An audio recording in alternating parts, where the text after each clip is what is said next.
Ese es otro error de parcial. Fijan más la profundidad de C. Estamos desde el apoyo de la base hasta el punto donde estamos queriendo considerar el asentamiento por consolidación, que es en el plano medio.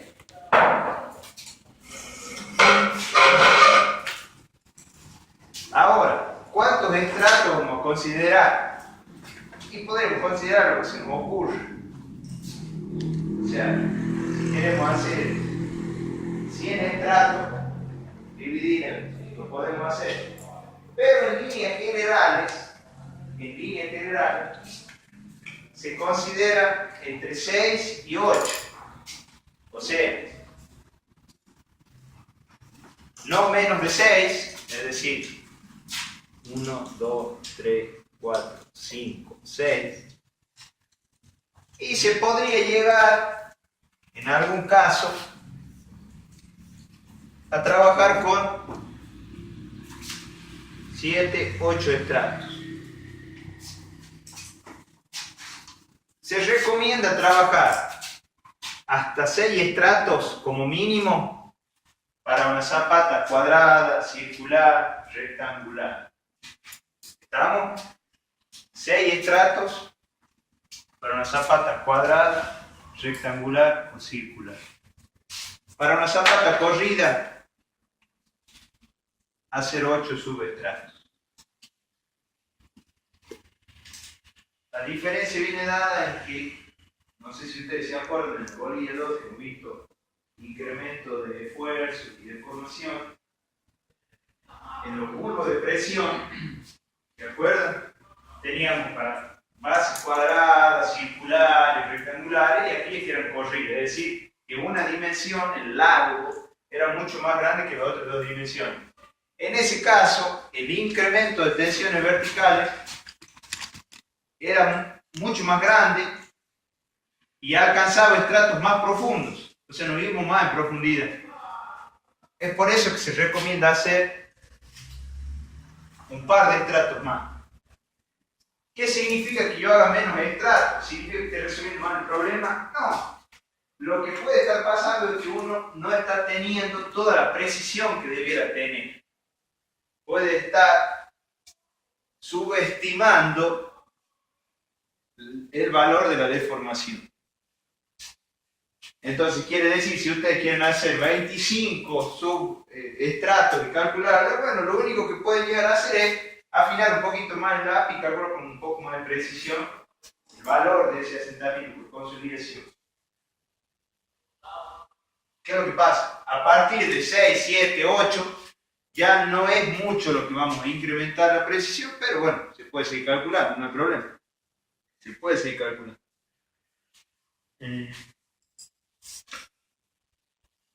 Hay una cuestión con respecto a esto, que también a veces es error fácil.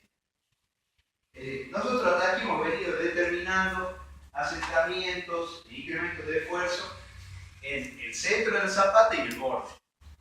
Y aquí, en líneas generales, teníamos alguna diferencia de valores. Se notaba la diferencia entre los incrementos, y se tiene que notar, pero se nota. Aquí nosotros vamos a introducir un concepto que es, ya no es el de base flexible, sino el de base rígida. La base rígida es aquella que tiene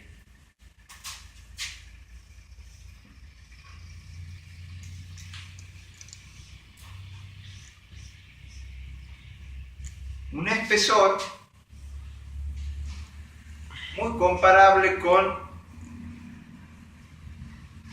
el largo del ala. ¿Qué quiere decir esto? Que si L es mucho mayor que D, entonces la zapata es flexible. Es una base grande, larga, pero de poco espesor. Entonces es muy deformable. No quiere decir que esté mal. Lo único que sucede es que si se deforma más, la forma de la zapata pasa a ser esta, como una carita feliz, digamos así. Y si se deforma mucho en esa parte, ¿a dónde va la armadura en una base? En la parte de abajo, ¿cierto? Sí. A donde está intentando significar esa carita feliz, por decirlo de alguna forma. Bueno, entonces, si la base tiene poco espesor y las alas muy grandes, muy largas, vamos a requerir más armadura. ¿No? No quiere decir que la base esté mal, no quiere decir que la base esté mal, simplemente que tenemos más armadura. Ahora, ustedes pueden decir, tenemos menor cantidad de hormigón, y decir, pero yo les puedo decir que tienen que excavar más. Ajá. Bueno,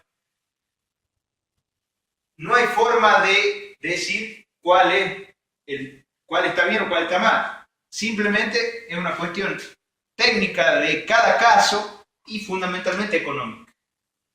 En un lugar donde, por decirles, el acero sea costoso, entonces tal vez no convenga hacer este tipo de base. Convenga hacer todo lo contrario. Una base que tenga esta forma. Sea más bien, es el tamaño que nosotros le decimos más o menos como el cimiento, ¿cierto? Entonces, que el espesor, o la altura de la base D, sea comparable con N, o esté ahí cerca. Esa es una base rígida. Una base rígida, aparte de necesitar menos armadura, tiene una particularidad. No va a generar deformaciones muy pronunciadas, diferencia de deformaciones muy pronunciadas entre el extremo y el centro, porque las alas son cortas. Entonces es como que la base se va hundiendo entera sola.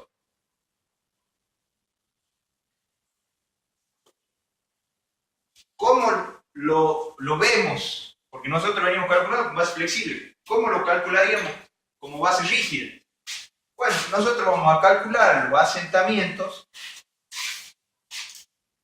con la teoría que nosotros venimos trabajando y vamos a multiplicar por 0,8 y eso van a ser los asentamientos para una base rígida.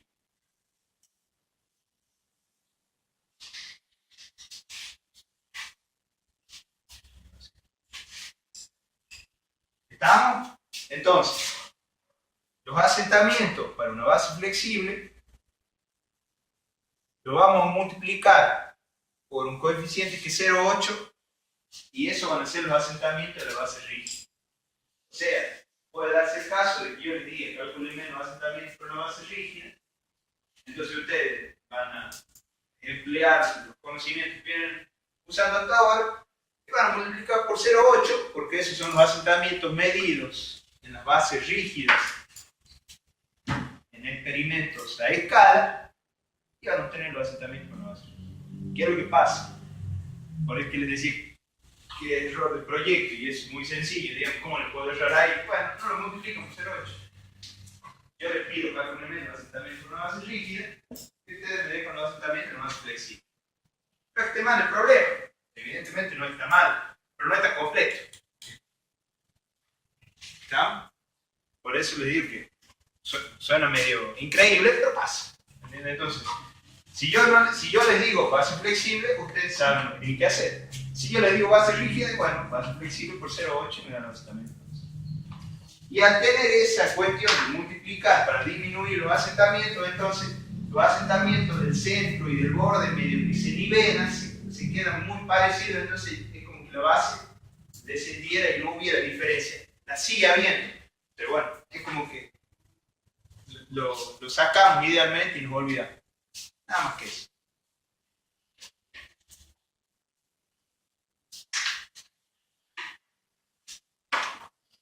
Hagamos un ejemplo para podemos resolver. Vamos a aplicar aquí.